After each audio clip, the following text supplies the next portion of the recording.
Paz de Jesus, o amor de Maria, a causa da nossa alegria. Estamos de volta com o nosso canal Nabi, sou Dário, seu irmão. Estamos juntos para bem nos prepararmos, para bem nos organizarmos para a segunda vinda do nosso Senhor. Para isso é importante que a gente esteja aí, pregando a palavra, anunciando, levando a graça de Deus. No vídeo passado eu iniciei essa formação falando sobre as fontes para aprofundar o entendimento da palavra. Daí então eu vim com esse quarto tópico, que são fontes espirituais. Fontes espirituais para aprofundar, é isso mesmo, irmão. E eu coloquei aqui algo que já é bem conhecido nosso, que é a leitura da palavra de Deus, a leitura divina, a Lectio Divina. E aí eu vou falar algumas coisas que pode até ser conhecida, mas talvez não tenha sido aprofundado como nós vamos aprofundar, que é sobre a oração de Jesus, a oração do coração. Vou falar sobre o peregrino russo e a imitação de Cristo, e creio que para muitos, só com esse enunciado já dá para entender do que nós vamos falar. Mas é bem interessante. Você que quer ser profundo na palavra de Deus, a primeira coisa que precisa entender é que essa profundidade deve ser em você. Nós temos que ser profundo na palavra de Deus, e ela tem que penetrar as profundezas do nosso coração primeiramente.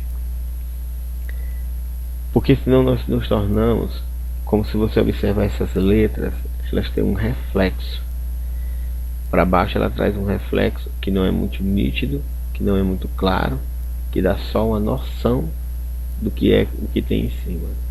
Se você quer ser um anunciador, um pregador de sabedoria, de unção, de impacto, de intrepidez, que os sinais de Deus sejam manifestos no seu ministério, nós precisamos ter essa experiência com a palavra.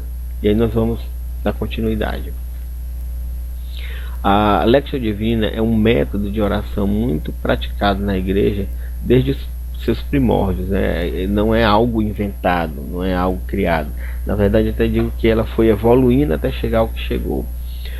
O primeiro a utilizar essa expressão Lectio Divina foi Orégenes, teólogo e escritor cristão, aproximadamente do segundo para o terceiro século, que afirmava que para ler a Bíblia com proveito é necessário fazê-lo com atenção, constância e oração. Tempos depois, a Lectio Divina transformou-se na coluna vertebral da vida religiosa. É isso mesmo. Porque se chegou a ver, que eu acho interessante isso, alguém tem uma inspiração de Deus e às vezes por Deus ser tão grande não consegue compreender tudo. Daí começa um trabalho, começa a desenvolver uma técnica, vamos usar essa expressão, e ela vai sendo aprimorada, vai sendo aperfeiçoada, vai sendo enriquecida, vai sendo peneirada, e chega um momento que ela toma um corpo, que ela se completa, ou chega perto disso. E então ela é, pelo próprio sopro do Espírito de Deus, disseminada dentro da igreja, e aquelas almas puras, santas, que têm uma visão alargada, até vamos dizer assim, empreendedores espirituais, abraçam essa causa. Então as regras monásticas de São Pacômio, Santo Agostinho, Santo Basílio, São Bento, eles fizeram dessas práticas a base da vida monástica. A sistematização da Lectio Divina em 4 escalas provém do século XII, no ano aproximadamente aí de 1150. Guido II, monge prior da Ordem dos Cartuchos, escreveu um livrinho intitulado Escada de Jacó. E aí nessa Escada de Jacó, o que é que ele vai colocar? A Lectio Divina, que tem 4 passos para subir essa escada. Primeiro é a leitura, segundo a meditação, depois a oração e a contemplação. E essa parte da contemplação é que nós vamos aprofundar mais hoje. Ele afirmava que essa é a escada pela qual os monges sobem desde a terra até o céu. É a escada pela qual os monges sobem desde a terra até o céu. Você pode dizer assim, eu não sou monge, mas você é cristão, você é filho de Deus. E nós queremos também subir. Se por essa escada os monges sobem, eu também quero subir. Não porque são os monges que sobem, simplesmente, mas é porque ela vai para o céu. E nós queremos isso. E nós pregamos para levar as pessoas a ter uma experiência de céu aqui na terra. O primeiro passo é a leitura. Nós lemos, relemos, até podemos usar essa técnica das bíblias de estudo para quem tiver o tempo. E aí a primeira pergunta: o que diz o texto? O que é que aquela leitura está dizendo? No contexto geral, não é o que ela diz para mim, o que ela está dizendo. Na meditação, eu vou ver o que é que ela está dizendo para mim. O segundo ponto, eu fiz a leitura, e meditando essa leitura eu vou saber o que a Bíblia está dizendo, e em seguida eu vou o que é que ela está dizendo para mim. Isso faz toda a diferença na preparação de uma pregação, porque nós somos pessoas inseridas no meio, inseridas na sociedade, estamos numa família, estamos numa comunidade, estamos num grupo de oração, estamos vivos. Então a palavra de Deus, ela diz algo para mim hoje. Esse hoje não é simplesmente a data que eu estou hoje, mas o meu hoje, a minha situação atual. E ela pode até vir falando de áreas específicas da minha vida, ou em relação ao meu casamento, ou em relação à minha vida como pai, como profissional, como servo de Deus, como agente social e etc. Em seguida vem a oração. E infelizmente muitos de nós não conseguimos dar esse terceiro passo a contento, porque as nossas inquietações, as nossas brigas, as nossas lutas interiores, a louca da nossa mente que corre sem parar, ainda mais a minha que é empreendedora, que é todo tempo planejando alguma coisa, tipo o desenho lá do Pink do Cérebro. A oração vem com essa pergunta: o que o texto me faz dizer a Deus? O texto disse alguma coisa, o texto me disse alguma coisa, e agora o que isso vai me provocar a dizer para Deus? É a oração. É a hora que eu vou rezar, que eu vou entrar na profundidade dessa palavra, daquilo que ela me tocou, daquilo que ela me falou hoje. Isso pode ser só um versículo. E não precisa você ser um estudioso da palavra, porque a palavra de Deus, ela foi escrita não para os grandes entendedores, mas para os corações acolhedores, e até os que não acolhem também. Daí então vem a contemplação. A contemplação agora é o silêncio oracional. Nada mais eu já fiz a oração, agora é hora de degustar, de sentir. É preciso calar-se e entregar-se a Deus. O resumo desses 4 passos seria isso. A leitura procura a doçura bem-aventurada. A meditação encontra essa doçura bem-aventurada. A oração pede, deseja essa doçura bem-aventurada que vem da palavra. E a contemplação saboreia. A contemplação é uma elevação do espírito acima de mim mesmo, suspensa em Deus. Ela saboreia as alegrias da doçura eterna. Mas para que a gente possa compreender melhor essa contemplação, eu tive uma experiência na minha vida, eu quero partilhar ela nesse momento, que eu acredito que vai ser de extrema importância, para que nós cheguemos a esse quarto degrau dessa escada que nos sobe ao céu, que é a leste divina, pela palavra, é importante que nós venhamos a compreender o que é a contemplação, como ela acontece, como se chega até ela, e ao se chegar até ela, como se evolui, como se cresce. Existem muitos livros interessantes de santos, né? Como os livros de Santa Teresinha, de Santa Teresa, né? Essa linha monástica é muito interessante.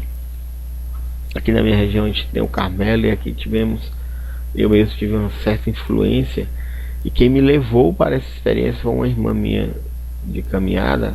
Na época a gente chamava ela pelo nome de Batista Marcecena, hoje ela é religiosa do Carmelo, né? E ela me fez ter uma experiência muito interessante, mística mesmo, que enriqueceu bastante a minha caminhada e o meu ministério. A oração do coração, ela também é conhecida como a oração de Jesus. Interior e constante, é a invocação contínua e ininterrupta do nome de Jesus com os lábios. Com os lábios, com o coração, com a inteligência, no sentimento de sua presença, em todo o tempo, em todo lugar, mesmo durante o sono. Parece loucura, parece que não é verdade, mas eu quero dizer para vocês que isso acontece, irmãos. As palavras a serem repetidas são: nessa linha da contemplação, da oração do coração, da oração de Jesus, existe essa frase que a gente inicia, e com o tempo ela vai tomando um formato, né? Que a gente diz: Jesus, Senhor Jesus Cristo, Filho de Deus Pai, tem piedade de mim, pecador. Vocês vão encontrar essa frase em outros textos, em outros autores, né? Que ela vem um pouquinho diferenciada. Às vezes eles tiram Filho de Deus Pai, mas é basicamente isso aqui. Mas ela vai tomando um formato com o tempo. Aquele que se habitua a essa invocação sente uma grande consolação e a necessidade de orar sempre essa oração. Depois de algum tempo, a pessoa, né, não pode mais passar sem ela, e por si mesma a oração brota nele. Isso é a oração perpétua. Ela chega a um ponto em nós, irmãos, que eu acho interessante, que eu vou abordar agora na frente, né, que são os efeitos dessa oração em nós, que a gente começa a fazer essa experiência, a gente começa a fazer essa oração, é como se ela entrasse num automático em nossas vidas, e tem aquele momento que ela cai no coração. E aí, irmãos, nós somos invadidos, tomados por uma experiência que não tem explicação. Então, os efeitos dessa oração, elas se manifestam de 3 maneiras: no espírito. Agora, como cristão, mas como anunciador da palavra, perceba o quanto isso vai enriquecer você. No espírito: doçura do amor de Deus, a calma interior, arrebatamento do espírito, pureza dos pensamentos, esplendor da ideia de Deus. Ela também vai se manifestar nos nossos sentidos: agradável calor no coração, que é o que eu falava agora, plenitude de doçura nos membros, exaltação de alegria no coração, leveza, vigor da vida, insensibilidade às doenças e dores. E até dizia mais: a sensibilidade à presença de Jesus. Nós também vamos ter essas manifestações na nossa inteligência. Ela vai nos trazer uma iluminação da razão, compreensão da Sagrada Escritura, conhecimento da linguagem da criação, desapego das vãs preocupações, consciência da doçura da vida interior, certeza da proximidade de Deus e de seu amor por nós. Ave Maria, minha gente, eu já estou aqui em estado de graça, só lendo esse texto para vocês, porque eu fiz essa experiência e digo para vocês que vale a pena, irmãos. Agora, chegando ao final desses 3 pontos, veja como a gente consegue perceber o quanto que essa oração do coração vai nos levar a uma condição maior para a compreensão e até diga-se para uma vivência, uma experiência pessoal com a palavra de Deus. Porque se o verbo se fez carne e habitou entre nós, e a Bíblia é a palavra de Deus, então a Bíblia seria Jesus para nós. Não a Bíblia matéria de papel, mas a palavra. Porque na Bíblia nós fazemos um estudo, buscamos uma compreensão da palavra de Deus, e a palavra de Deus se fez carne e habitou entre nós, e essa palavra é Jesus. Então é tendo essa experiência com o Senhor, é sendo íntimo, o amigo de nossa alma, né? O hóspede de nossa alma, nós vamos aprofundar, nós vamos passar pela Bíblia como um lugar não desconhecido. Nós vamos ler aqueles textos, é como se você fosse para um lugar que você não conhece, mas fosse como o morador mais antigo daquela região. Ele deixa a gente tão seguro e tão certo que parece que a gente morou lá também e conhece tudo. E nos apresenta de uma forma que compreendemos com facilidade. Com esse tipo de oração, nós vamos estudar, ler e aprofundar a palavra, não por nós ou pelos teóricos e teólogos e santos, mas é Jesus quem vai nos conduzir. Com o tempo, a prática da oração se faz por si só, brota do espírito e do coração, mesmo em estado de vigília ou durante o sono, e não se interrompe. E isso é uma verdade, irmãos. Se estamos trabalhando, a oração age por si só e o trabalho rende mais. Se escutamos ou lemos algo, conseguimos sentir ambas as coisas. É maravilhoso. O que foi que me levou, assim, o que me ajudou nesse processo? Esse livro, que é bem conhecido, Relatos de um Peregrino Russo, e o outro livro, que seria a continuidade, é o Peregrino Russo, 3 relatos inéditos. São, na verdade, 7 relatos, organizados em 2 livros, de um peregrino, como diz, russo, né, que é o que identifica, não se sabe exatamente quem seja, mas se tem uma noção do tempo em que ele viveu, e ele vai buscar essa oração do coração e ele vai explicando durante esses relatos. Gente, esse livro eu recomendo para todas as pessoas, porque você vai ter uma experiência com Deus extraordinária. Quando eu estava lendo esses livros, eu tive uma experiência tão forte, tão profunda, que eu saía da minha casa para trabalhar e pegava o ônibus, e teve um dia que no meio do caminho eu tive que descer desesperadamente do ônibus e entrar na igreja, porque eu já não suportava mais, tamanha era a graça, a presença de Jesus no meu coração. E como a gente falava lá anteriormente, tem um momento, e o livro vai explicar tudo isso. Eu não vou falar muito não, para não atrapalhar a sua leitura. Desculpa. Eu tive que fazer um retiro numa sexta-feira, onde eu passei o dia inteiro num eremitério daqui da minha cidade, para terminar de ler esse livro, porque ele já estava me incomodando demais. Eu já não conseguia mais fazer nada, porque esse livro estava me levando a uma experiência de Deus como eu nunca tinha tido anteriormente. O livro não se sabe bem, né, como eu falei, quem é esse peregrino, e ele nos conta como encontrou essa doutrina do exicasmo. Você pode pesquisar depois esse nome também, que ele está correlacionado. E isso transformou a sua vida. E isso tudo começou quando ele entrou um dia numa igreja, e lá estava sendo dado um sermão, e falou dessa parte da Epístola aos Tessalonicenses, orai sem cessar. Essa expressão o incomodou tanto, né, que ele começou a se perguntar, né, o que fazer agora, né? Onde achar alguém que possa explicar-me essas palavras. Daí ele diz então assim, tirado do livro: eu irei às igrejas onde pregam homens de renome, e aí talvez eu ache o que procuro. E aí, então um dia ele encontra um monge que o ensinou, né, a oração de Jesus, a oração do coração.